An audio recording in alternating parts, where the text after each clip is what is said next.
welcome to this week's Fireside Chat with Jesse. I am joined today by Amy Wagner, CEO of American Financial Partners. Thanks for joining me, Amy. Thank you so much for having me. This is exciting. No, it's glad to have you on here. It's good to see your face on a Zoom. I think typically I just see your smiling face maybe 3 or 4 times a year at an industry event. So it's great to connect, via this medium as well. Yeah, it's fantastic. So, Amy, for the individuals who haven't had the pleasure of meeting you yet, do you mind just kind of introducing your career to date in equipment finance? You bet. As you said, my name is Amy Wagner. I've been in the industry for quite some time. I'm not going to really lay out a lot of dates because then everybody's going to figure out how old I am, right? Hey. I've only been in the industry a couple years. No, I started back in 2002 and I worked for Manifest Funding Services, US Bank in Marshall, and I worked there for a couple years, and then AFP was started in 2004. So it's just been a whirlwind in regard to time. I can't believe that I've been in the industry this long. You know, I'm only 30, so those numbers really don't work great, but no, I asked you earlier when we first started, I asked if there was a censor button, so like when you listen to things and people get bleeped out the whole time. So I press this and it bleeps. Oh, fantastic. Okay, good. Yeah, that's awesome. I like it. Not really. Darn it, you lied to me. Not really. So I didn't realize you came from Manifest. It's amazing. I mean, I was just in Minnesota a couple weeks ago, and it's amazing how many people and how many businesses were kind of birthed out of that organization. Truly. And Manifest was a US Bank, right, entity, and then that came from Schwann's. So Schwann's. I know, Schwann's. People are like, no, it didn't. I'm like, yeah. I'm like, you like a twice baked potato and some ice cream? We all originate from ice cream, for God's sakes. So it's fantastic. And there are a lot of, shoot offs from that. And there's just a lot of really intelligent, quality leasing people located in Minnesota and South Dakota. So it's fantastic. How did you like your Minnesota stint? Was it really cold or was it not bad? No, there was nothing. I mean, I'm in Arizona. I can't talk about weather or I can't complain to you. But it's been colder since I've been up there. But I always enjoy. I mean, there's so many different organizations up there. So many quality people, in equipment finance in Minnesota. You just never have enough time to see everyone. Right. So you went ice fishing, right, for NIFA? I did. I mean, I went ice fishing. Didn't go ice catching. That's for sure this year. However, there was beer, food. Right. No negative. Whatever. I mean, how do you complain about that? We have had such an unseasonably warm winter that I didn't know if that event would happen. It seems it was perfectly timed. Okay. Because good. if it would have been like the week later, or I think it froze just enough to have that event. And I think the ice houses came off the following week. Right. I like lots and lots of ice if I'm going to drive a pickup in a house on ice. I'm scared of that. I think it was 13 inches. Yeah. Still, which I guess is fine, but I looked down at my foot and then I add another foot to it, and I'm like, or a couple, and I'm like, nah, not enough. I don't know about that. So Amy, do you mind just kind of introducing American Financial Partners? Sure. We're a broker lessor. We're based out of Gary, South Dakota. And like I said, we've been in business almost 20 years. There are 11 of us, so we're not a huge organization. We do all types of equipment. We are vendor-based is our model. And we do everything from heavy manufacturing to creative services. So we really service a wide range of customers and products, and we do a tremendous amount of repeat business. We're very fortunate in that. So it's really fun. Every day is something different. We're extremely fortunate in that. And like I said, we're based in Gary, South Dakota, which is, I looked today when I drove in, our population is 227 people. Yep, our entire population. Right, exactly. So, We live in a very small town. That's awesome. I know it is. Now, are all 11 of you in that town? No. We have remote. I was gonna say if you were the number one employer in the town, I was gonna ask. We are not. We are not. We have a lot of industry here. We're right on the border, Minnesota, South Dakota. So we have a lot of industry. Yeah, we have a lot going on. It's actually a pretty interesting mix of people. So it's fantastic. No, we have remote people. We have people that live in Minnesota. We have people that live in South Dakota. So they're all over.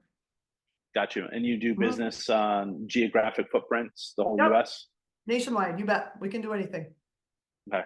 And then so just going on your 20th or 21st year in business?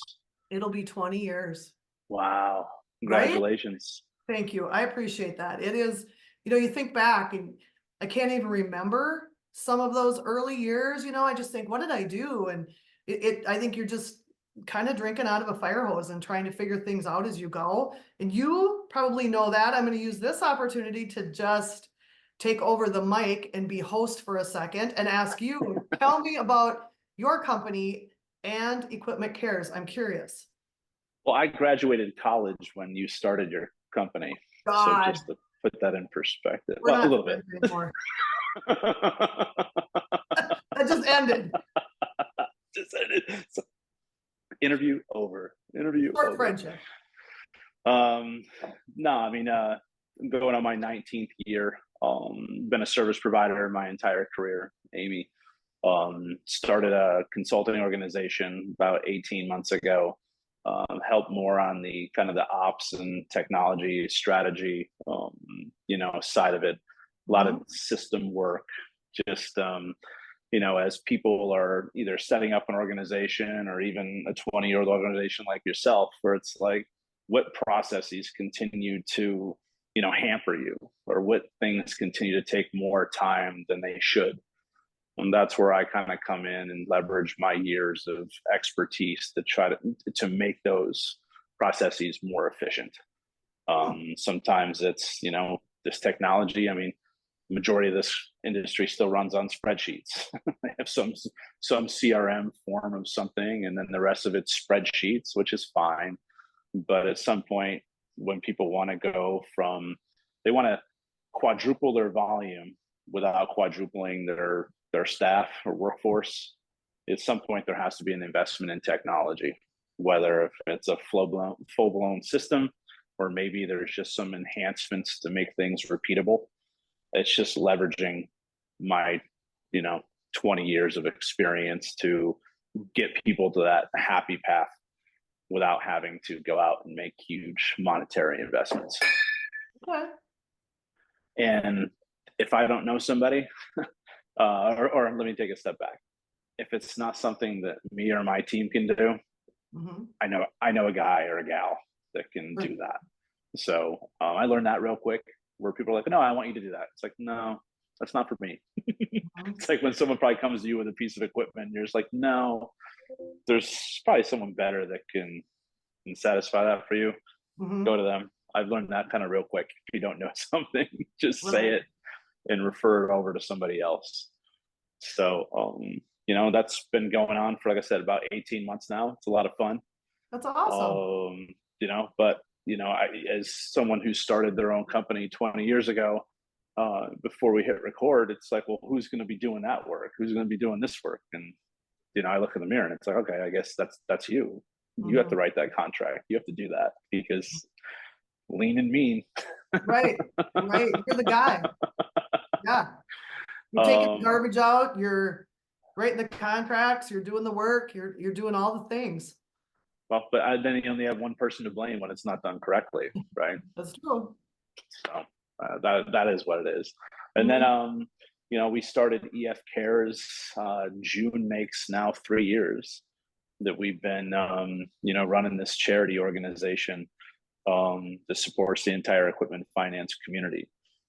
We have regional events 4 times a year, where we'll have between 50 and 70 people in a room talking about leadership, DEI, next generation of talent to the industry, kind of focusing more on the human side of equipment finance. Okay. whatever, what's making our human capital tick to ensure, the long-term stability of equipment finance. And also showcasing charities and foundations that are important to equipment finance professionals. So at this next event we have next week in California, we'll eclipse our 50th charity that we've been able to showcase, which is phenomenal. Wow. So it's exciting. That's really cool. So where did this come from? Did you just wake up in the middle of the night and be like, hey, I want to start a charity? Where does that come from?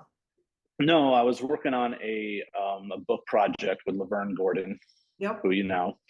And as we were looking to share her story with the industry, in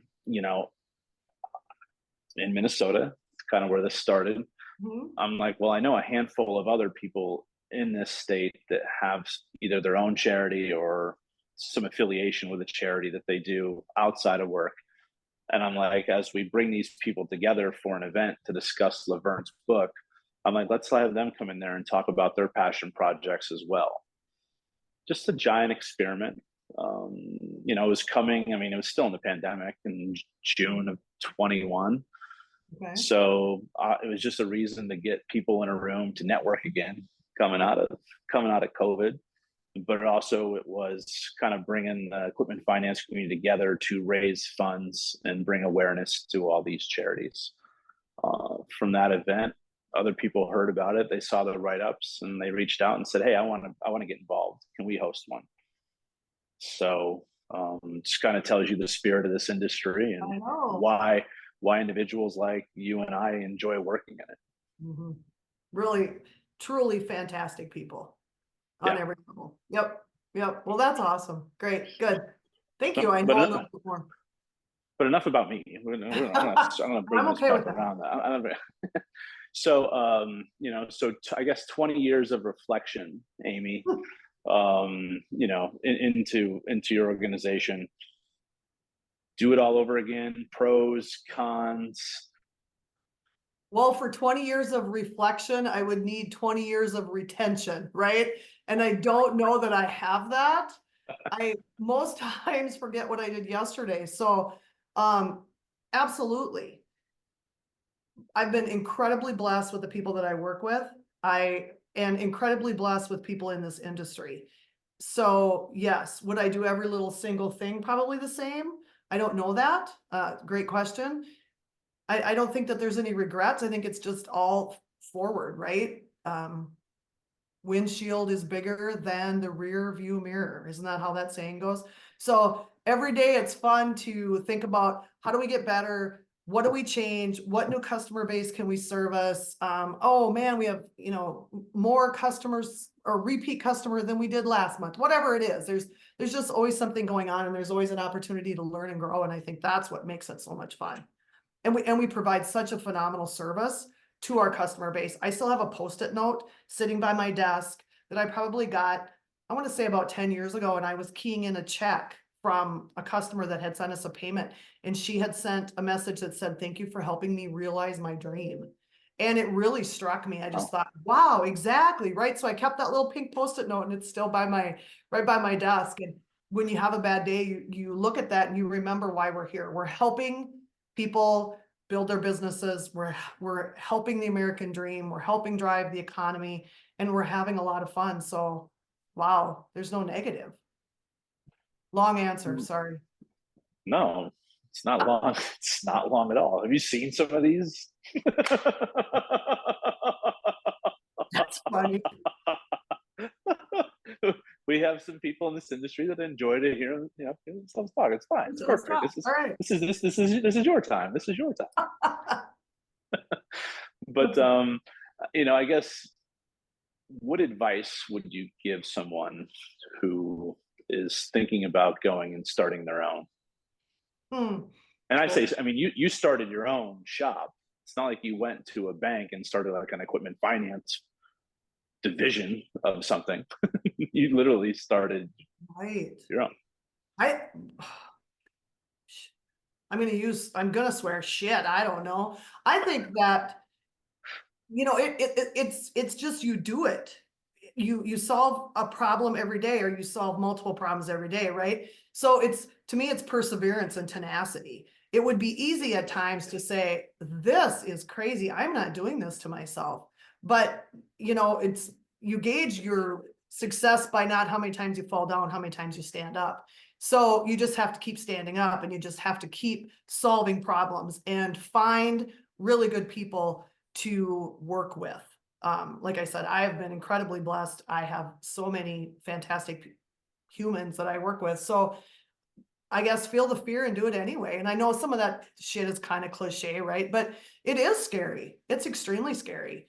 And back in 2004, I had 3 small kids. I think I had a 3-year-old and a 5-year-old and a 7-year-old. I don't even remember. And myself, I probably acted like about a 15-year-old. So it's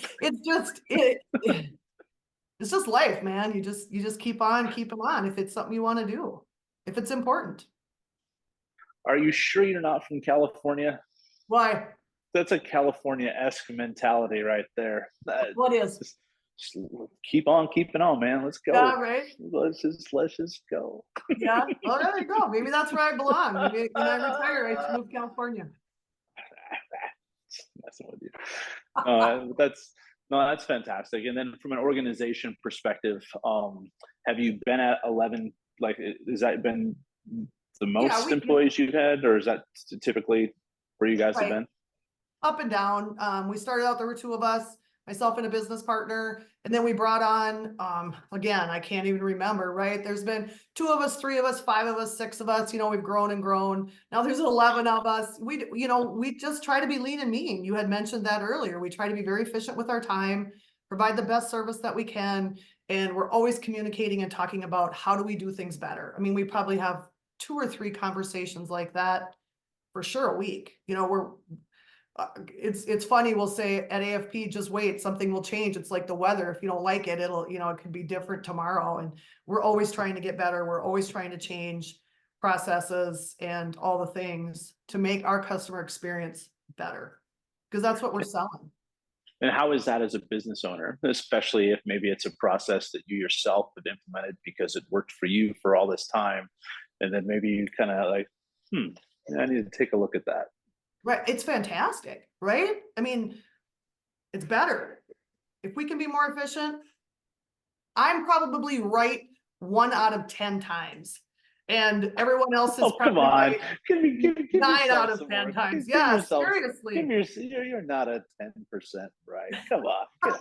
Okay, maybe 8. No, but it's really, I mean, who cares where the idea comes from? If it makes us better, rock on. You got to put your ego aside. That's another thing too. I think that when you are an entrepreneur, you really have to check your ego at the door, because nobody really cares. And you can be humbled very quickly. In minutes, seconds. That is a very profound statement. Yeah. And humbled daily. You're just like, oh, yeah. My bad. Yeah, you're not as cool as you thought you were. Yep. Right. Note to self. Note to self, not that cool. Well, speaking of being cool, I mean, look at that lovely. Oh my goodness! Yeah. I had to pull it out here. So sorry. That's fantastic. It's great. It's a great profile and well-deserved accomplishment there, Amy. So congratulations on that. Thank you. I truly appreciate that. I really do. Thank you. And what was it like to receive that email from Rita at the Monitor? It's really, like, I think I read it 2 or 3 times just to make sure that I wasn't missing something in it. And it's such an honor. I was just in Nashville last week at the ELFA Women's Leadership Forum, and that event was fantastic. And you sit in that room and you look around at all these brilliant, truly kick-ass women, and to be honored in part of that, wow, that's really fantastic. It was, I just can't say enough about it. It was great. Oh, it's awesome. And I saw some photos and posts from the event, and it looked like a lot of fun. I mean, Nashville's fun within itself, let alone with that community there too. I can imagine So how many people were there in total? I think there were close to 300. Wow, Yeah, it was that's awesome. awesome. Yeah. And I love that the Monitor does this, right? And has the recognition for the women and the write-up, and it's really a fantastic thing. Well, that's fantastic, and congratulations again, Amy, for that. Thank you. Um, so industry relationships, Mhm. and kind of like what they've meant to your career. Mhm. What you've been in equipment finance for, we'll just say 20 years. We won't, we'll say that. Uh, the relationships that you've established and just gone through over the years, just what do they mean to you? And That is a great question. And I believe that when I first started out, maybe more too introspective, so focused on what are we doing on a daily basis? How do we get better? It just all AFP, right? Just head down, going after it. And Carrie Radloff was very instrumental in helping me become more have a wider view in regard to industries and how important those relationships can be for education, partners, etc. So, she was president of the AACFB a few years ago. So that really got us thinking about that. And we saw so much value in that. And now we're, members of ELFA, NEFA, and AACFB. So one extreme to the next. That's the story of my life, right? So in the industry relationships, the people, the education, the sharing of ideas, so important. It's been great. absolutely, and it's almost like from a business perspective, a lot of these business relationships just turn into true life friendships. Big time. Yes, for sure. So I do ask everyone who comes on here, Amy, to give me a little fun fact about themselves. Now, we are traditionally a PG show, maybe PG-13, but it is a recorded fun fact. So just throwing that out there. But anything you'd like to to share with my audience? I've really been thinking about this, and I've decided I'm boring. I'm a boring human. So I really Oh, don't. come on. What is up with Minnesota people giving me that? Jacob Fall said the same thing, and it's like, no, you're not. You're obviously not boring. Look at your smile. You're not a boring person. Come on, I gotta give you something better than that. I don't know. I watched your on the plane on the way back. I watched your interview with Amy Gross, and she had this really interesting fact that she was a fisherwoman, right? Isn't she a fisherman? Yeah, I mean, I think I think I told her off camera, I'm like, so if I catch a certain fish, I'm gonna hand it to you. And she's like, no, you take it off yourself. I'm like, all right, well, I don't like. right. Yeah, I don't like to fish, so that's all. But I thought that was a really cool fact. That was interesting. So I'm really not very interesting. Um one interesting. I grew up on a farm. That's probably somewhat interesting in another small community. And my parents owned a livestock consignment business. So it's called a sales barn. And so really in truth, what they were is they brokered cattle. Farmers brought cattle in, we sold them for a margin to the next farmer or the cattle producer. Exactly. So I was thinking about I'm an equipment finance broker and they were cattle brokers. Yeah, so that's probably a fun fact. That's interesting. I just need you to watch my cow for the next 2 months, and No, you know, no, that's feel. no. I'm guessing you did not grow up on a farm, just You based know on what? that.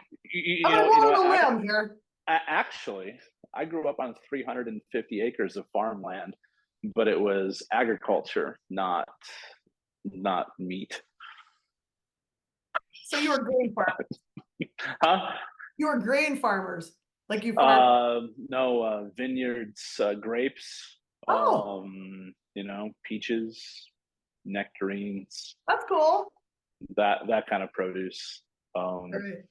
Yeah, but Not easy. That's quite a way. I don't know. That shows my intelligence, right? I don't know how to what non-meat producing acreage, Right, I don't know. non-meat producing egg. Well, whatever. We both should be probably censored in that one. So Yeah, shows my lack of intelligence. Sorry. No, no, I just don't have a fun fact, I guess. Hey, I like the cattle brokers. Right. I like that. Mhm. I like that. I'm sensing something that's going to come up at a trade show, cattle broking. We had a guy, I had a guy on here about a year ago from a software company that their software had to come up with a usage-based way to handle milking from a cow. The cow Oh, is okay. the asset, and they did the usage-based Oh, sure. on milk production. Yeah, absolutely. That That's cool. is absolutely that's what is this? You know, Hey, isn't that interesting when you delve into industries and what people do? There's so many little niche markets, and it's really, it's fantastic to learn how people make money and what they do. yeah, I'm just like, all right. Well, I mean, it also is equipment finance. Well, yeah, we know we got a program for that. We'll figure Right. that out. But Amy, at the end of the day, why should people want to do business with American Financial Partners? That's a great question.